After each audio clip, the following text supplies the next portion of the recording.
Hebreus, capítulo 1, é a nossa leitura, na verdade, de ontem. Hoje estamos no capítulo 3 e 4, e permitindo o Senhor, à noite pregarei sobre uma das parêneses. Parênese é uma exortação, existem várias no livro de Hebreus, e se permitir o Senhor, à noite pregarei sobre a parênese do capítulo 3, a exortação acerca da incredulidade. Não é parêntese, não, é parênese mesmo, parece diferente. Mas agora pela manhã, vamos a Hebreus capítulo 1. Hebreus capítulo 1. Eu lerei todo esse versículo, todo esse capítulo, perdão. Diz assim a palavra de Deus.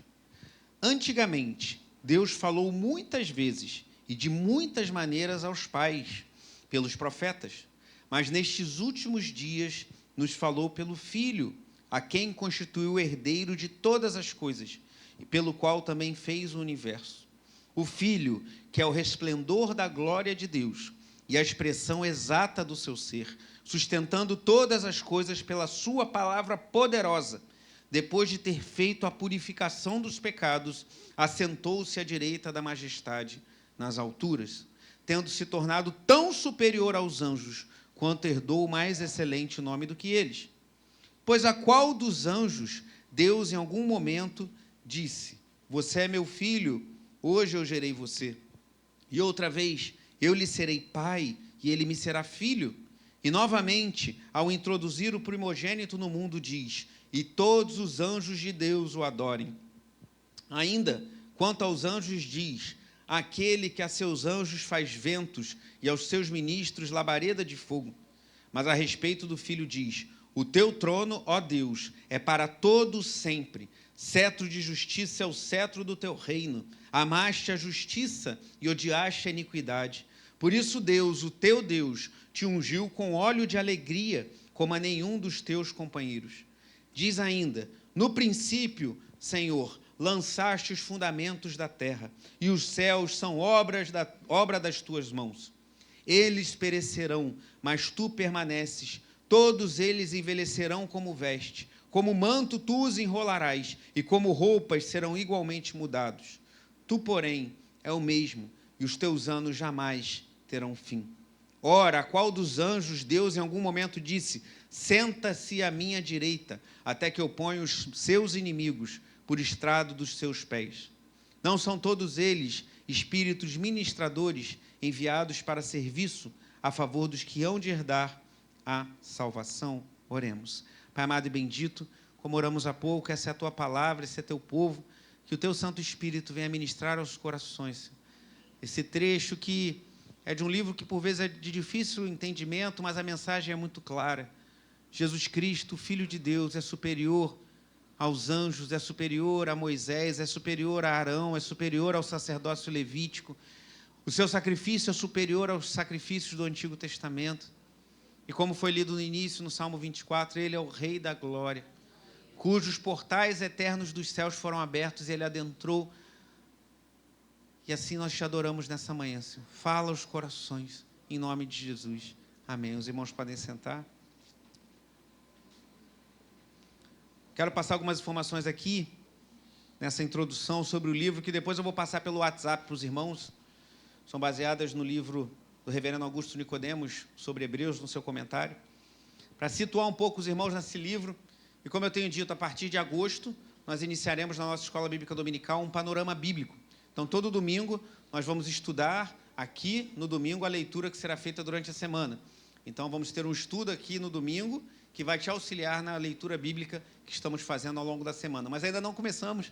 Então, como estamos lendo o livro de Hebreus, que é um livro que tem um entendimento um pouco mais complexo, eu quero fazer um breve panorama dele aqui, nessa introdução.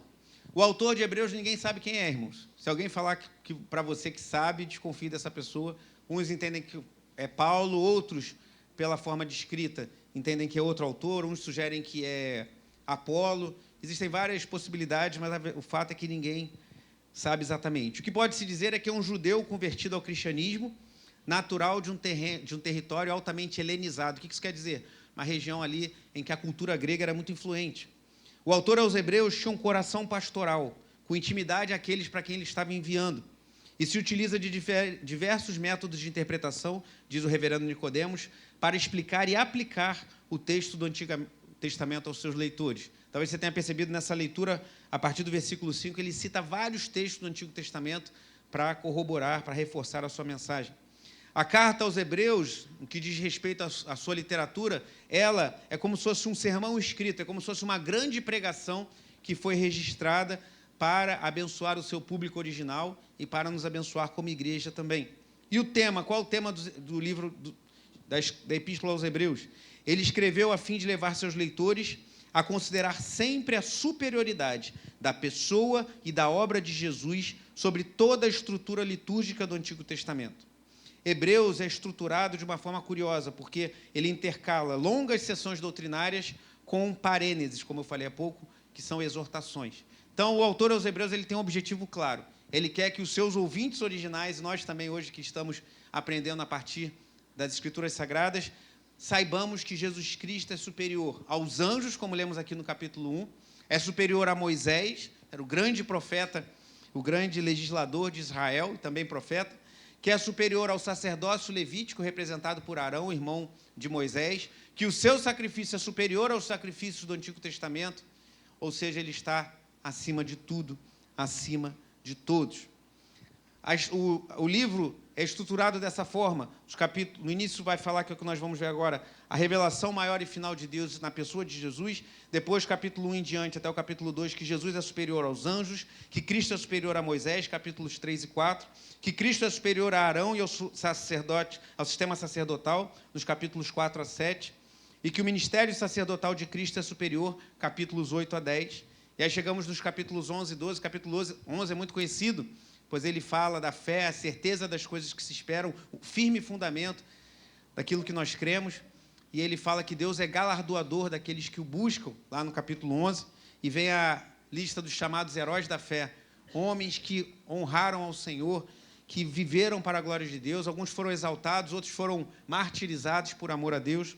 E o capítulo 12 continua falando do testemunho e conclui no capítulo 13. Tudo isso eu vou passar para os irmãos pelo WhatsApp, se você tiver interesse em relembrar o que eu estou falando agora, nessa introdução ao livro de Hebreus. Mas hoje, nessa pregação da manhã, eu quero ficar somente nos 4 primeiros versículos do livro de Hebreus, que fala que Deus fala.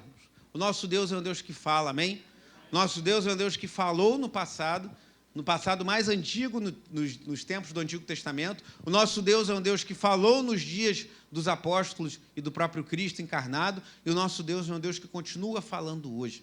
Ele é um Deus que fala com o seu povo, ele é um Deus que se comunica, ele é um Deus que tem alegria em falar. Desde a criação, toda tarde, Deus ia ao jardim se comunicar com o primeiro casal, e Deus, mesmo depois do pecado, criou meios para continuar falando conosco. Somos aqueles que com ele têm uma aliança. Então, com isso em mente, com esse breve panorama do livro dos Hebreus, que não sabemos quem é o autor, mas entendemos que ele escreveu para judeus que estavam talvez com algum conflito ou estavam debaixo de perseguição. Hebreus fala muito sobre perseverança. Hebreus fala muito sobre perseverarmos na fé. E os judeus naquela época, muitas vezes, quando se convertiam a Cristo, perdiam seu emprego, perdiam seus bens, às vezes seus familiares os expulsavam de casa, e muitos trabalhavam com a família, então, de uma hora para outra, ele perdia a moradia, perdia seus bens, perdia seu emprego, perdia tudo, mas para não perder a salvação em Cristo Jesus, muitos pagavam esse preço e precisavam de uma palavra de exortação para perseverar na fé. E é isso que o autor aos Hebreus faz. Mas eu queria focar agora, nessa manhã, nos 4 primeiros versículos do livro, da Epístola, que falam que Deus fala. Eu quero falar de 3 aspectos aqui. Primeiro, como Deus falou no passado, e quando eu estou falando no passado aqui, é no passado mais longínquo, porque para nós a época de Jesus já é passado, já se passaram 2000 anos, mas eu estou falando do passado antes de Jesus, nos tempos do Antigo Testamento. Como Deus falou lá atrás, antes, no tempo do Antigo Testamento, como Deus falou de forma definitiva, o segundo ponto. E o terceiro, a obra de Cristo em nosso favor. Primeiro, como Deus falou no passado, o primeiro versículo, antigamente, Deus falou muitas vezes e de muitas maneiras aos pais pelos profetas. Aqui o autor faz um pequeno resumo de praticamente todo o Antigo Testamento. Ele fala, Deus falou de diversas formas pelos profetas no passado. Outra versão fala, outrora, Deus falou assim. Isso não quer dizer que Deus não use pessoas para falar conosco hoje. Nós somos pentecostais reformados, vimos isso nas aulas da EBD. Se você não participou das aulas, nós ministraremos esse curso novamente, talvez não ainda esse ano, mas certamente ano que vem. Então você vai ter a oportunidade de ter esse estudo, ou você pode comprar o livro do Bispo Walter, e você ainda pode ficar hoje para pegar a penúltima lição, na última lição, né, irmão Paulo? Já estamos na lição 13, mas se você não participou das anteriores, participe hoje conosco, fique conosco um pouquinho depois do culto, até meio-dia, que você vai ser edificado. Mas nós falamos sobre dom de profecia. Eu que ministrei essas aulas, nós cremos que Deus ainda fala a pessoas coisas particulares no dia de hoje, mas não revelações gerais para toda, revelação acerca da palavra de Deus que se aplique a toda igreja em todo lugar. Essa revelação foi fechada. E no passado, Deus falava pelos profetas no Antigo Testamento. E é o que o autor aos Hebreus está falando. Então, Deus falou. Vá comigo em Deuteronômio, capítulo 18. Ainda aí nos dias de Moisés. Deuteronômio 18. Nosso Deus é um Deus que fala, amém? Deuteronômio 18.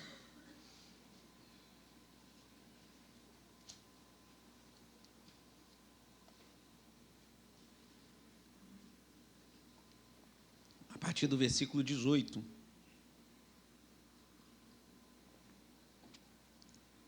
Nós vimos esse texto quando estudamos sobre profecia, nas aulas da Escola Bíblica Dominical. Deuteronômio 18, 18 diz assim: farei com que se levante do meio de seus irmãos um profeta semelhante a você, em cuja boca porei as minhas palavras, e ele lhes falará tudo o que eu lhe ordenar. De todo aquele que não ouvir as minhas palavras que ele falar em meu nome, disso lhe pedirei contas. Porém, o profeta que tiver a presunção de falar alguma palavra em meu nome, algo que eu não mandei que falasse, ou que falar em nome de outros deuses, esse profeta deve ser morto. Se vocês pensarem, como conheceremos a palavra que o Senhor não falou? Saibam que, quando esse profeta falar em nome do Senhor, e a palavra dele não se cumprir, nem acontecer o que ele profetizou, essa é uma palavra que o Senhor não falou. Tal profeta falou isso com presunção, não tenham medo dele. Vimos nas aulas que hoje em dia muitas pessoas temem pessoas que, por vezes, são tementes a Deus, outros não são, mas têm uma aparência de piedade. Mas alguns são tementes a Deus, mas talvez por alguma falha de entendimento da Bíblia ou por até alguma questão pessoal, começam a falar em nome de Deus coisas que Deus não disse. E aqui o texto nos ensina. Se alguém falar, isso vai acontecer na sua vida, isso, e isso não acontecer, despreze esse profeta. No final do versículo 22 fala, tal profeta falou isso com presunção, não tenham medo dele. Como a igreja evangélica precisa resgatar esse ensino, né, irmãos? Porque as pessoas ficam com medo de alguém que fala que tem contato com Deus, alguém que fala que ouve a Deus diretamente, ou alguém que manifesta dons. E cremos nos dons carismáticos, mas nós temos que julgar todas as coisas, irmãos. Então, se alguém chegar e falar alguma coisa para a sua vida e não cumprir, você não estará errado se você chegar para essa pessoa, lembra aquilo que você falou para mim que ia acontecer? Lembro. Não aconteceu. Lê lá depois do Deuteronômio 18 e reflita um pouco. Talvez a pessoa reflita se ela não deve ter mais temor e cuidado na hora de falar as coisas. Mas e se acontecer? Nós vimos isso nas aulas. Aí a resposta está em Deuteronômio 13. Vamos voltar, eu nem ia falar isso, mas vamos voltar porque esse ensino é importante para os nossos dias. Deuteronômio capítulo 13.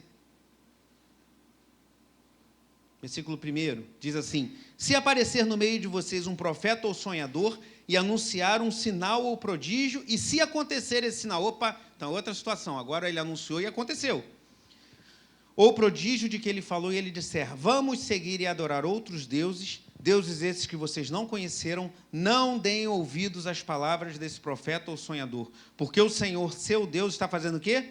Está pondo vocês à prova, para saber se vocês amam o Senhor, seu Deus, de todo o coração, de toda a tua alma. Então, surgirão pessoas no meio do povo de Deus que vão falar coisas que não vão se cumprir. Esse falou com presunção, com soberba, e não deve ser considerado. Agora, outras vão falar coisas que vão se cumprir. Mas se essa pessoa te desviar dos caminhos do Senhor, você despreze também. E quem sabe Deus está te colocando à prova para saber se você está mais interessado naquilo que você quer do que em honrar o Senhor. Então, isso está lá em Deuteronômio, irmãos. Isso está lá nem em Mateus ou em Apocalipse, não. Está lá no Antigo Testamento, Deus já instrui o seu povo para tomar cuidado com profecia. Mas isso não quer dizer que nós não cremos. Porque nós cremos que tem aqueles que falam, do seu coração não é da parte de Deus e não se cumpre, que devem ser desprezados. Tem aqueles que falam e as coisas acontecem, mas querem te desviar do Senhor. Existem sinais e prodígios em arraiais que não temem a Deus. O próprio Cristo profetizou isso, previu isso. Lá em Mateus 24, ele disse: surgirão falsos cristos e falsos profetas, operando sinais e maravilhas que, se possível fosse, enganariam os eleitos. Cristo já previu isso, falou: cuidado. Mas eu creio que é uma terceira categoria. Os que falam e não se cumprem devem ser desprezados. Os que falam e se cumprem, mas querem te afastar do Senhor, esses também devem ser afastados. E os que falam e se cumprem vêm da parte do Senhor, que eu creio que existe também. Como já aconteceu na minha vida e na vida de muitos irmãos aqui, que pessoas tementes a Deus falaram algo da parte de Deus e aquilo confirmou no seu coração e depois se cumpriu, você viu que era da parte de Deus. Nós, como pentecostais, cremos que isso existe. Mas eu recomendo a você a julgar, quando falar alguma coisa: olha, eu creio que Deus vai fazer isso na sua vida, vai fazer aquilo. Julgue, coloque diante de Deus, veja se Deus vai confirmar. E se você se sentir inspirado a falar a alguém, Deus pode estar te dando dons. Não despreze isso, mas fale com temor, com humildade: olha, eu creio que Deus está me direcionando a falar isso. Se for da parte de Deus, Deus vai confirmar. E aí, se for de fato, Deus há de cumprir aquilo que Ele colocou no seu coração. Mas, fechado esse parêntese, agora é um parêntese mesmo, voltando ao capítulo 18, no que lemos, no versículo 18 diz: farei com que se levante do meio de seus irmãos um profeta semelhante a você, em cuja boca porei as minhas palavras, e ele lhes falará tudo o que eu lhe ordenar. De todo aquele que não ouvir as minhas palavras, que ele falar em meu nome, disso lhe pedirei contas. Quem é esse profeta? Alguém arriscaria? Quem é esse profeta que Deus fala a Moisés que seria semelhante a ele, mas desse profeta, quem não ouvir as suas palavras, prestará contas a Deus? O próprio Cristo, irmãos. Então, lá em Moisés já está profetizando a vinda de Jesus. Lá no Salmo 2, que é citado em Hebreus 1, fala do filho: beijem o filho. Fala do seu cetro. Em Gênesis 49, a profecia de Jacó acerca de seu filho Judá fala que o cetro não se apartará de Judá. Deus vem falando no Antigo Testamento e apontando para Cristo, já desde o Antigo Testamento. Então, como Deus falou no passado, por meio dos profetas, como Moisés, como Davi, que era profeta. Davi era profeta e era rei, mas não era sacerdote. Moisés era um legislador, era um líder e era profeta também. Mas Deus apontava para aquele que foi profeta, sacerdote e rei, Jesus Cristo, nosso Senhor. Que o diácono Valquírio abriu o culto com o Salmo 24, eu não tinha combinado com ele, mas tem tudo a ver com o que eu estou falando essa manhã. Vá comigo no Salmo 24.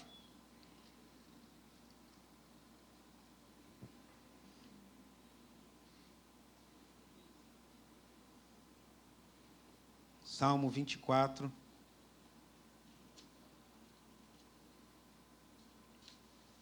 Há uma bendita tríade aqui nos Salmos 22, 23 e 24. O Salmo 22 mostra o Cristo como servo sofredor. O Salmo 23 mostra o Cristo como o nosso pastor. E o Salmo 24 mostra o Cristo como o Rei da Glória.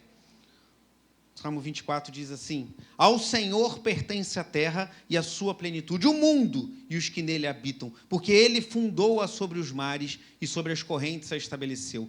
Quem subirá ao monte do Senhor? Quem há de permanecer no seu santo lugar? O que é limpo de mãos e puro de coração, que não entrega a sua alma à falsidade, nem faz juramentos com intenção de enganar. Esse receberá do Senhor a bênção e a justiça do Deus da sua salvação. Esta é a geração dos que o buscam, dos que buscam a face do Deus de Jacó. Levantem as suas cabeças, ó portas, levantem-se, ó portais eternos, para que entre o Rei da Glória. Quem é o Rei da Glória? O Senhor, forte e poderoso, o Senhor poderoso nas batalhas. Leia comigo os versículos 9 e 10. Levantem-se as suas cabeças, ó portas, levantem-se, ó portais eternos, para que entre o Rei da Glória. Quem é esse Rei da Glória? O Senhor dos exércitos. Ele é o Rei da Glória. Então, Hebreus capítulo 1, vimos apenas o primeiro versículo. Diz que noutrora, no passado, antigamente, Deus falou de muitas maneiras aos pais pelos profetas. Primeiro ponto, como Deus falou no passado, lá atrás. Mas como Deus falou de forma definitiva, versículo 2 nos diz, volte lá para Hebreus 1, versículo 2.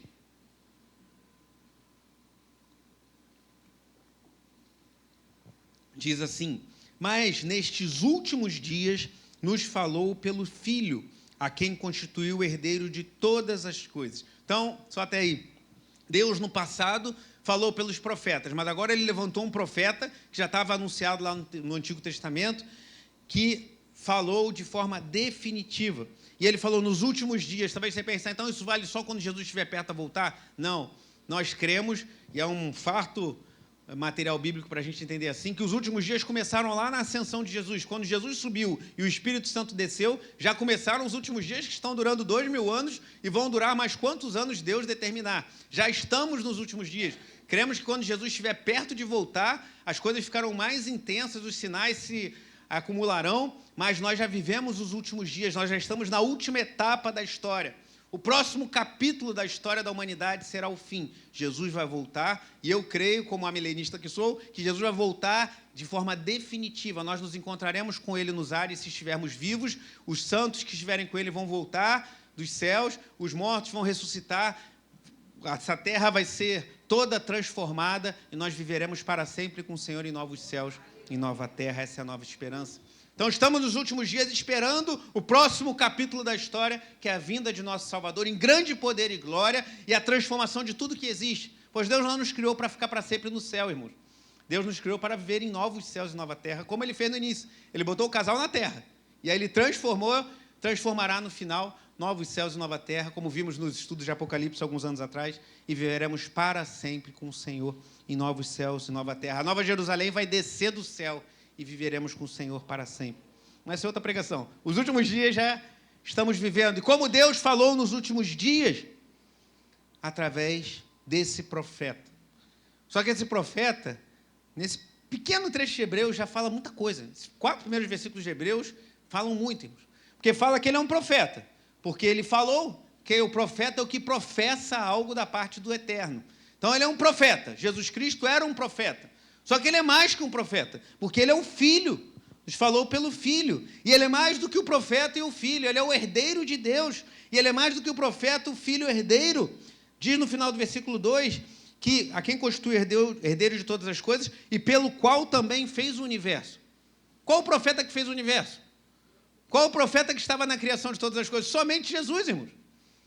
Todos os profetas nasceram em um lugar da história. Oséias nasceu nos seus dias, Isaías nasceu nos seus dias, Elias, Eliseu, todos nasceram. João Batista, o último profeta da antiga aliança, ele nasceu ali num tempo, mas Jesus é eterno, irmãos. Então ele, por meio dele, ele é um profeta, ele é o filho, o herdeiro, mas ele também é por meio de quem todas as coisas foram feitas. Ele estava com o Pai no início, ele é eterno. E o versículo 3 diz assim: o Filho, que é o resplendor da glória de Deus e a expressão exata do seu ser, sustentando todas as coisas pela sua palavra poderosa. Então ele é profeta, ele é filho, ele é herdeiro, ele estava na constituição de todas as coisas, ele é a imagem perfeita de Deus e ele sustenta todas as coisas pela sua palavra. Esse é o Senhor Jesus, irmãos. Eu espero que o Espírito Santo vá formando no seu coração nessa manhã uma imagem de quem é o Cristo que nós servimos, irmãos. Porque a igreja hoje em dia perdeu muito da reverência. E a reverência não quer dizer necessariamente a vestes, a ornamentos, a símbolos.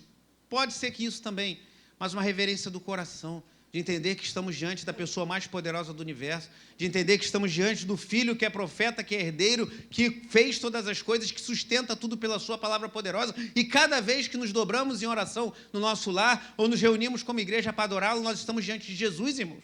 Jesus está com seus olhos postos sobre nós, e Ele é o herdeiro, Ele é o Filho, Ele é o profeta definitivo, Ele é o Cordeiro de Deus que tira o pecado do mundo, Ele sustenta todas as coisas pela sua palavra. E após falar sobre a pessoa de Cristo, que nós vimos aqui, então, como Deus falou no passado, pelos profetas, lá no Antigo Testamento, como Deus falou de forma definitiva, pelo Cristo, que é Filho, que é herdeiro, que constituiu todas as coisas, que é o nosso Salvador, que sustenta todas as coisas pela sua poderosa palavra, que é a imagem, resplendor do ser de Deus. E por fim agora, ele fala da obra de Cristo, no final do versículo 3, ele fala: depois de ter feito a purificação dos pecados, assentou-se à direita da majestade nas alturas. Então esse Cristo, profeta, filho, herdeiro, criador, que sustenta tudo pela sua poderosa palavra, a imagem de Deus, ele se entregou por nossos pecados, irmãos.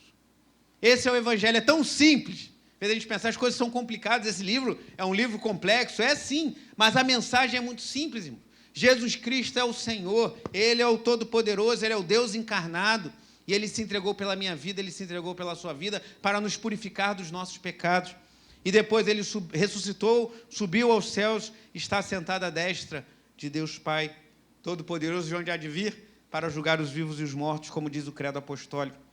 E o versículo 4 diz, tendo se tornado tão superior aos anjos, quanto herdou o mais excelente nome do que eles. 4 versículos, mas dá para a gente ficar muito tempo aqui refletindo nas verdades expostas aqui. Como eu falei no início, Hebreus traz uma parte doutrinária e uma exortação. Então, 3 coisas. Deus falou no passado pelos profetas do Antigo Testamento. Deus falou de forma definitiva por meio de Jesus Cristo, nosso Senhor.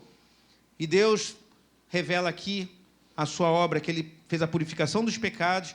Aqui não fala, mas nós sabemos, Ele ressuscitou dentre os mortos, subiu aos céus, assentou-se à destra da majestade e tornou-se mais excelente, o seu nome mais excelente do que os anjos. Algumas aplicações. Primeiro, vai lá no capítulo 2.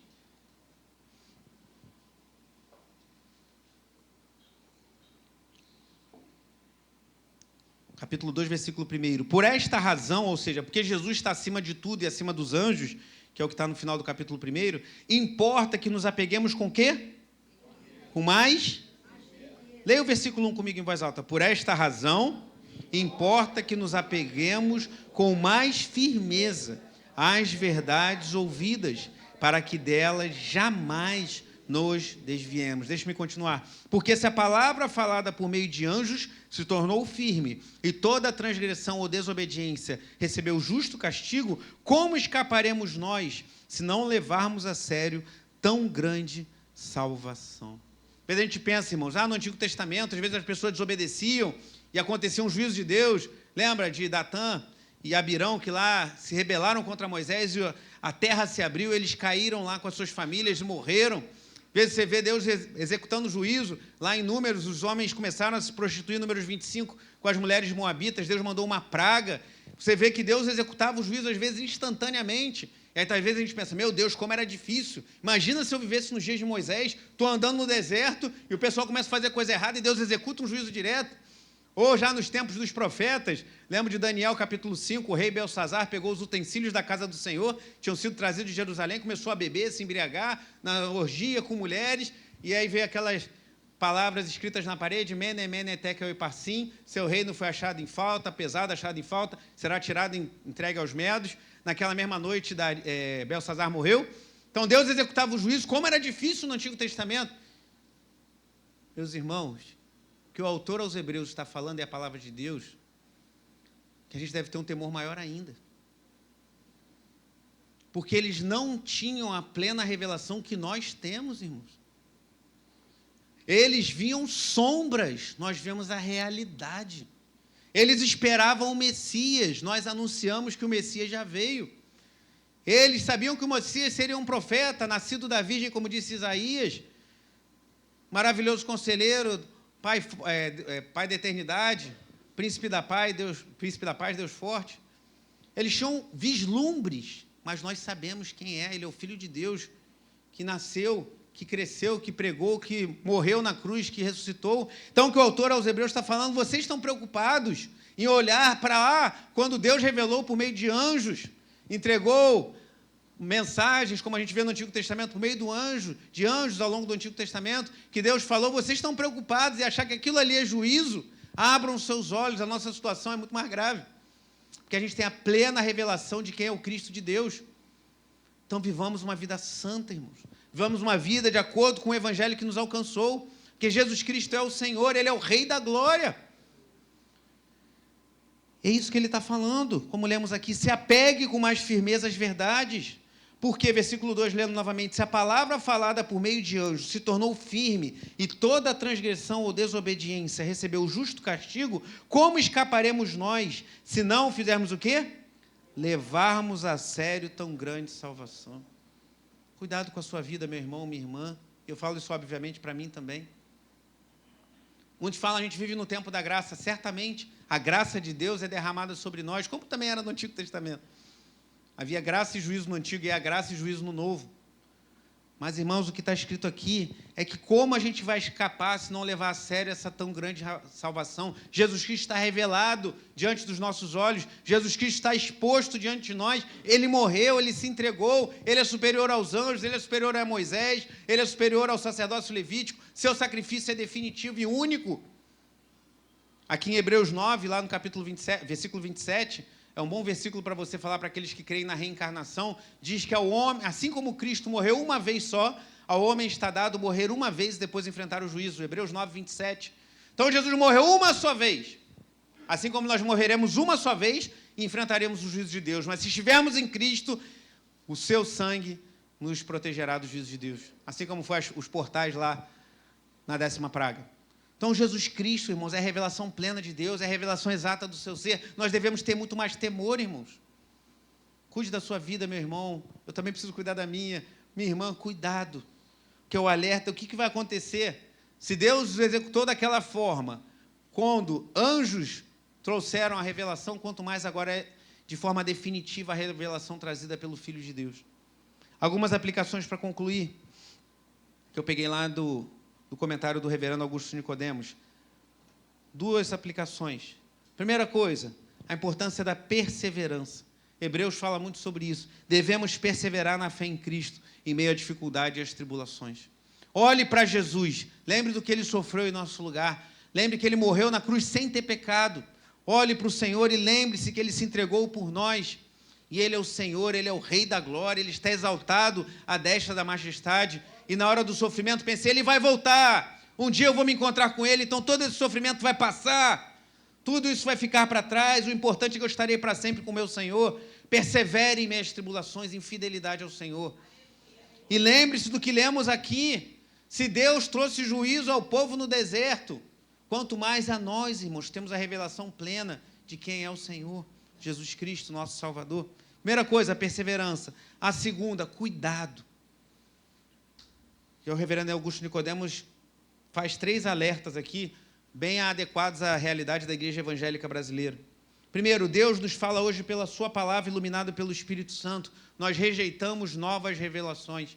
Se alguém chegar para você, eu tenho uma novidade, quero te trazer uma nova doutrina, rejeite. O cânon está fechado. Lá em Apocalipse se fala dos ais sobre aqueles que acrescentarem ou retirarem uma palavra daquilo que Deus escreveu. Não brinque com as coisas de Deus. Que em Hebreus mesmo fala que o nosso Deus é fogo consumidor. Então, rejeite novas revelações. Esses profetas de internet que ficam trazendo um monte de baboseira, rejeite. Deus já trouxe a palavra, já está diante de nós. Precisamos estudar, precisamos nos aplicar, precisamos aprender, mas rejeitamos novas revelações doutrinárias. Aí, como pentecostais, cremos que Deus fala coisas específicas, particulares. Eu creio que Deus usa pessoas, usa circunstâncias para falar coisas particulares da nossa vida, para nos abençoar, nos edificar, nos exortar, nos consolar. Mas novas revelações da doutrina nós rejeitamos, porque a palavra já está posta diante de nós. Segunda coisa que devemos rejeitar, o culto aos anjos. E Augusto Nicodemos fala algo que, meio bizarro, que ele viu, que em algumas igrejas colocavam uma cadeira para o anjo. Então, tinha o culto e tinha uma cadeira vazia que era para o anjo sentar ali. Isso é bizarro, irmãos. Isso é abominação aos olhos do Senhor. Rejeite o culto aos anjos. Alguns tratam os anjos como se devessem ser adorados. Os anjos são ministradores da parte de Deus, como lemos no início. Os anjos ministram da parte de Deus para nos servir. Está aqui no capítulo 1, nós lemos isso no início, eu não vou ler agora por causa do tempo. Os anjos são ministradores, o último versículo ele fala, espíritos ministradores enviados para serviço a favor dos que hão de herdar a salvação. Eles não merecem culto. E eles nem querem isso, os verdadeiros anjos. Só o anjo caído, que deseja ser adorado. Então, rejeite o culto aos anjos. Se você vê alguém falando que o anjo tal, o fulano revela qual é o anjo, qual é o seu anjo da guarda, rejeite essas baboseiras. Nós adoramos ao Cristo, o único digno de nossa adoração. E por fim, rejeitamos as novas revelações. A palavra já está exposta diante dos nossos olhos. Rejeitamos o culto aos anjos. E rejeitamos uma tendência muito presente na igreja evangélica, que é uma tendência judaizante, de voltar a práticas do judaísmo. Tem sido cada vez mais comum igrejas que têm candelabros. Tem um significado bonito no Antigo Testamento. Igrejas que usam a bandeira de Israel, aquela estrela de Davi, usam chofar. Tudo isso tem um significado, mas isso passou, irmãos. Está lá no primeiro versículo que lemos aqui. Ó. Antigamente, Deus falou dessa forma. Igrejas que celebram festas judaicas, nós não fazemos mais isso. Nós entendemos o seu significado, mas entendemos que isso cumpriu em Cristo. Então, rejeitamos a tendência judaizante. O Augusto Nicodemos disse que uma vez estava no Senado Federal, os pastores reunidos com a bancada evangélica, lutando contra uma dessas terríveis leis que tentam emplacar em nosso país, e eles estavam orando e foram, depois da sessão lá, foram fazer uma oração, os pastores presentes, os irmãos ali, e ele estava orando, daqui a pouco ele não conseguia mais ouvir a oração, ele não conseguia orar mais, por causa de um barulho, ele olhou para trás, tinha um homem com um chofar. Chofar era aquele instrumento que era usado pelos judeus para convocar. Nós não precisamos tocar chofar. Se alguém quiser trazer um chofar e tocar, não é pecado tocar chofar. Mas as pessoas acham que por tocar um chofar, aquele instrumento que é tipo assim de boiadeiro, né? Não é sofá, não, é chofar. Por tocar um chofar, o culto vai ser mais espiritual. Por ter uma estrela de Davi, por ter um candelabro, isso tudo, irmãos, passou. Rejeitamos essa tendência, oramos por Israel, cremos que Deus ainda tem propósitos a cumprir naquela nação, isso é uma longa discussão, mas oramos por Israel, clamamos a Deus pela vida, que se convertam e reconheçam que Jesus é o Messias, mas rejeitamos essa tendência judaizante, porque isso foi usado outrora, antigamente. Agora, Deus nos falou pelo Filho, que é Jesus Cristo o Senhor. Então, duas advertências: persevere em meio às tribulações, persevere em meio às lutas, saiba que Jesus Cristo é o Senhor, Ele morreu em nosso lugar, e para nós a salvação é algo muito claro, então devemos tomar um cuidado maior ainda do que os da antiga aliança. E a segunda aplicação: cuidado, não aceite novas revelações doutrinárias, rejeite o culto aos anjos e rejeite essa tendência judaizante. A fé cristã é uma fé simples, irmão. Eu particularmente gosto muito dos nossos irmãos que nos precederam, puritanos, pois eles defendiam muito um culto simples, básico, é palavra, oração, doutrina, e assim eu creio que deve ser. A fé cristã é uma fé simples, irmãos, mas é uma fé poderosa. Por meio das coisas simples, Deus opera maravilhas. Permitindo o Senhor, à noite falarei sobre Hebreus capítulo 3, mas vamos à ceia do Senhor. E eu espero que essa palavra gere temor no seu coração, irmão, porque Jesus Cristo está com seus olhos postos diante de nós. Ele nos auxilia em nossas fraquezas. Ele é o Senhor.